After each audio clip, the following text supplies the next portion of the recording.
If you're a woman over 50 or a woman approaching 50, and you can honestly say that you're dreading getting older, if when you think about your own aging, you get worried, you get depressed, you think, oh, this isn't going to be good, you're worried about your physical body changing, you're worried about what's going to happen to your health, and you look at older people and think, oh, that's going to be me one day, then you need to hear what these women I talked to had to say. Whole other reality.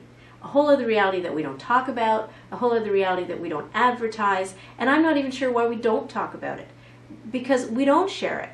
I'm sure many of the women I interviewed don't sit down with their children and their grandchildren and tell them how great it is to be at that age and how good they feel. I speak as someone who has spoken to women who seem to think that life is fantastic at whatever age they're at. I'm hopeful that this awareness will change people's attitudes about aging, and for women in particular, that it will finally help them to feel comfortable in their own skin.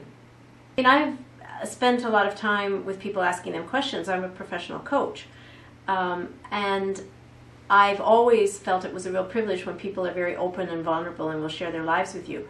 But these women over 50 who were embracing life, what they were describing was the depth and the richness of life from 50 on, which absolutely amazed me. And they talked about how boundaries had disappeared in their lives. And so they had an openness and a freedom to embrace life in a way that they'd never had before.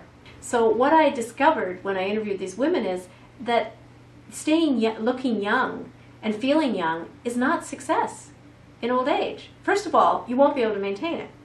You can't have that success for very long. Maybe you can have it till you're 70 or 75, depending on how much money or energy you have to put into it.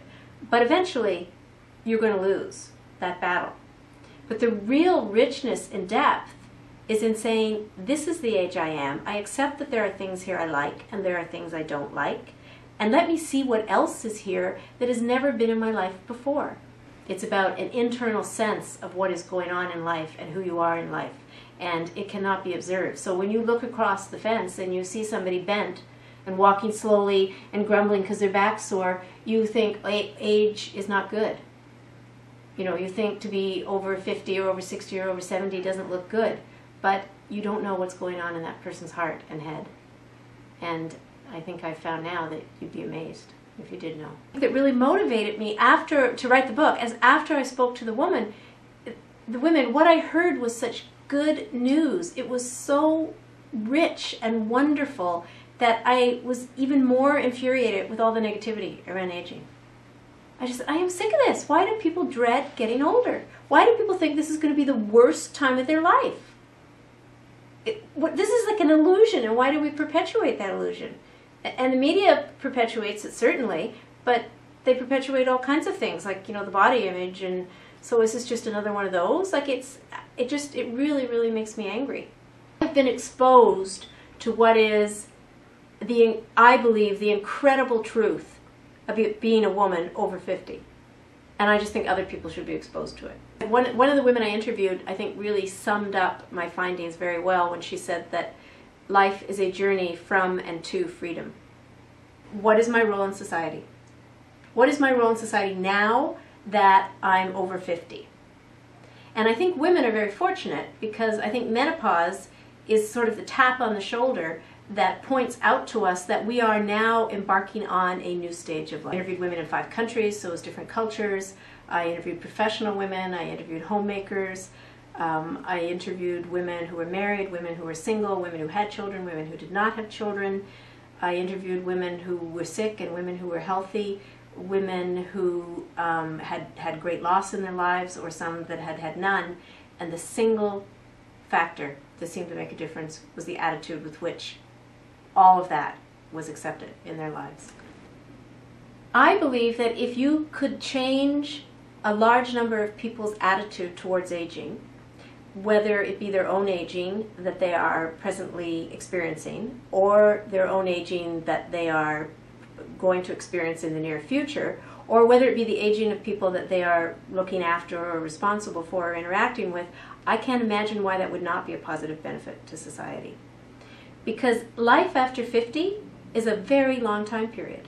With the increase in longevity, that could be 40, 45 years. It could be 50 years for some people. That's a very long time, and there is a very large number of people in that age cohort currently in the world because of the baby boomer.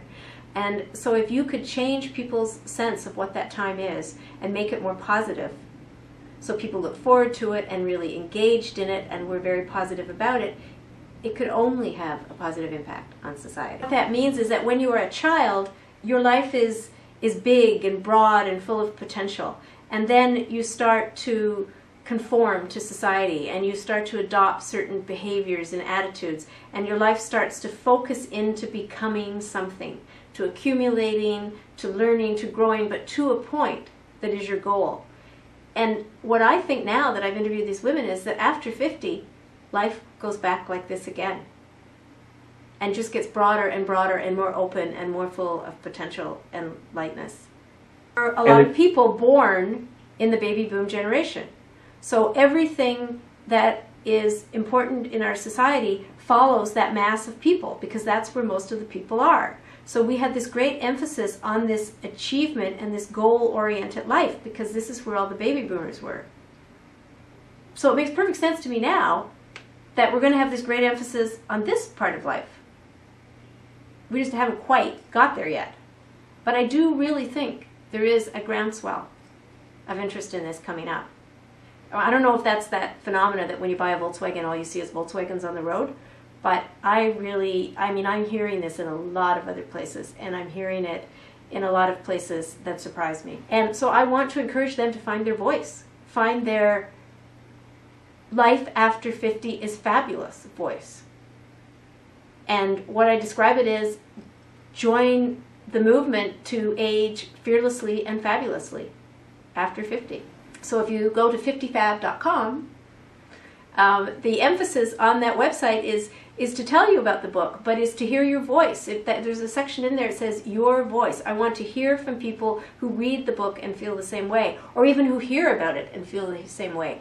More and more experience from people to validate this until this is the voice that we hear about being over 50, not the negative voice. If you're feeling worried or depressed about getting older, if you look in the mirror and go, oh my God, what am I going to do? Look at those wrinkles. There's something else about getting older that you need to know. And I found it when I interviewed these women. And it's stunningly beautiful.